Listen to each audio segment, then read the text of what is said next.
Well, California is lifting its stay-at-home order for all regions statewide today as new cases of COVID-19 and hospitalizations decline.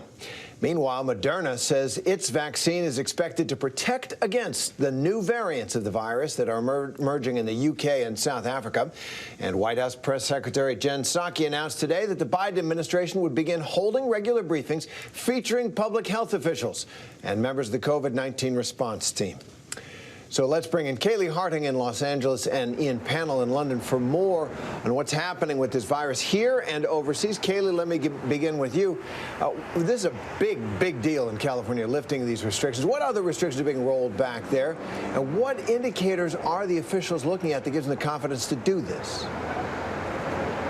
Yeah, well, Terry, I don't want to be responsible for jinxing this because this is big news here in California, and we will know a lot more, especially here in Los Angeles, in about 2 hours after we hear from Los Angeles's mayor. But the hope is that restaurants like this one behind me will soon be reopened for business. Outdoor dining, specifically hair salons, could be reopening for specific limited indoor services. But this is big news in the sense that these restrictions, these incredibly strict stay-at-home orders that have been in place for about 2 months now, up and down the state for about 90% of the residents of the state, effective immediately, they are lifted. But it is up to those local jurisdictions exactly what will be allowed moving forward. All of this comes with a caveat that this pandemic is far from over, but the governor's office saying there are promising signs that California is slowly emerging from the most intense stage of the pandemic.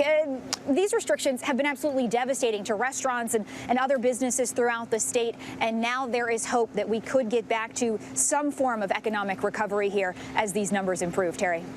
Hope indeed. Ian, it's going the other way over there. And we heard this morning on Good Morning America, Dr. Fauci saying that the new variant first detected there in the UK is more contagious, seems to be more likely to cause serious illness than the original strain. So how's the British government reacting to this mutation? What's it like? Yeah, that's right. It's interesting hearing Kaylee talk, and in my head I'm wondering, is she talking about Britain in the past, or is she talking about the future that we're looking forward to?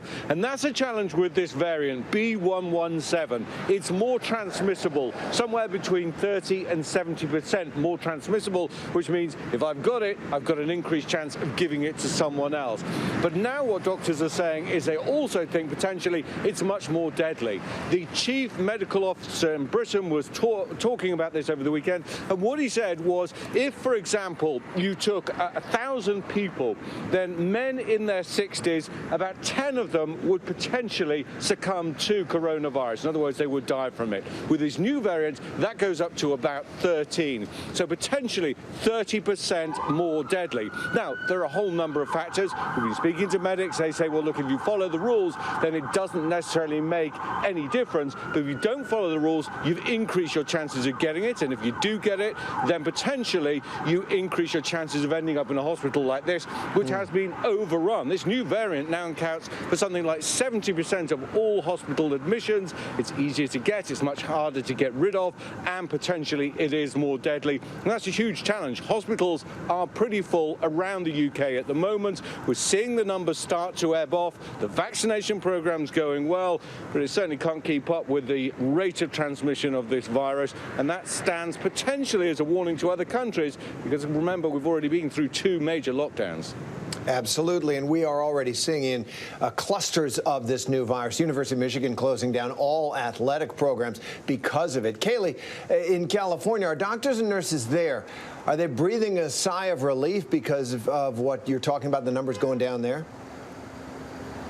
You know, anecdotally, Terry, yes. Doctors and nurses, to an extent, will tell you they've been through really scary moments in the last 2 months. When you think of a surge upon a surge upon a surge. And right now, the total number of cases, it has dropped significantly. That is some sort of a light at the end of the tunnel. But even here in LA County, the death toll is still staggering. This is a county that's seen 15,000 deaths because of the virus, and 5,000 of those deaths deaths have come in just the last 3 weeks. But there is belief that we're past the worst of it here. So many doctors telling me in the last couple of weeks they couldn't imagine it getting any worse than it was. The indicator that's been the real benchmark here has been ICU capacity. And for much of the last 2 months, we've been saying here in Southern California, we're at 0% ICU capacity. That has meant that hospitals have had to create more capacity, put beds in places they never would have thought, like conference rooms and gift shops, build up field hospitals. But because of that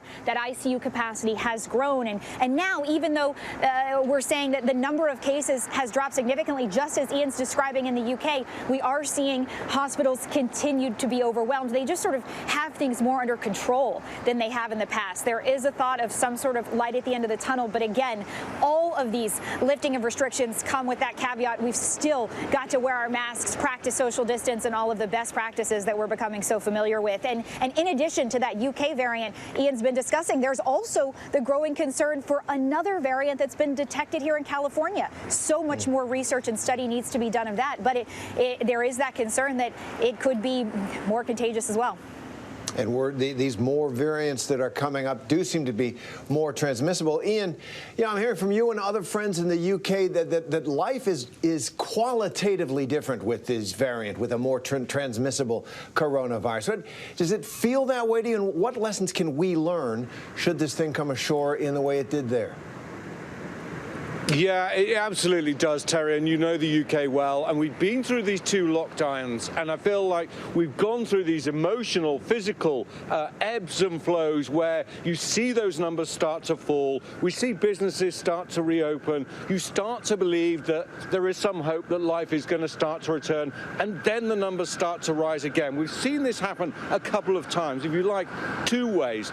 But then when this hit, yes, it definitely felt different. I mean, even just anecdotally, my wife and I were talking about meeting with friends at the end of the last lockdown, which ended on December the 2nd, meeting up with friends at a restaurant outdoors. It's unthinkable now. We wouldn't even go near it. Our closest friends we haven't seen in the flesh this year. Nobody has seen anyone. Our children are at home. They're university age. I mean, I just can't tell you how much of an impact it's had on this country, how much it's changed. Everybody leads their lives. People have taken it seriously, by and large. People only go to work if they need to. London is a changed city, and I think people are starting to grasp the severity of this. I've just been speaking to, he's a neurosurgeon who's been on the front lines of dealing with the coronavirus here in the UK, Dr. Dolin Bhagawati, and I asked him, did he think that there were lessons from the UK experience for America? This is what he said. It is difficult enough dealing with the patient numbers we have without having to deal with the added staff sickness, and that is compounding the problems we're facing. The patients will come. We can't necessarily stop that in a healthcare setting. But what we can try and do is mitigate the in-hospital spread amongst our staff.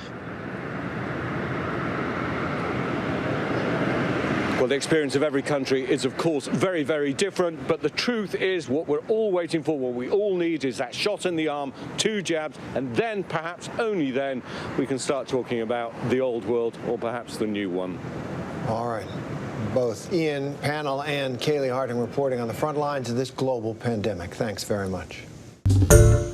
Hi everyone, George Stephanopoulos here. Thanks for checking out the ABC News YouTube channel. If you'd like to get more videos, show highlights, and watch live event coverage, click on the right over here to subscribe to our channel, and don't forget to download the ABC News app for breaking news alerts. Thanks for watching.